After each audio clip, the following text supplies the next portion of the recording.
سورة الطارق مكية. بسم الله الرحمن الرحيم. والسماء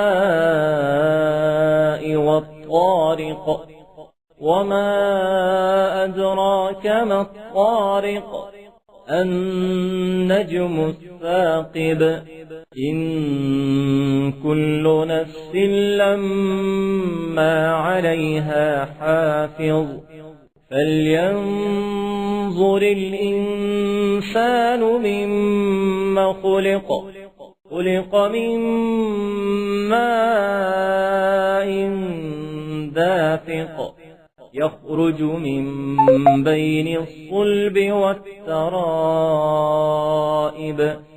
إنه على رجعه لقادر يوم تبلى السرائر فما له من قوة ولا ناصر والسماء ذات الرجع والأرض ذات الصدع إنه لقول فصل وما هو بالهزل إنهم يكيدون كيدا وأكيد كيدا فمهل الكافرين أمهلهم رويدا.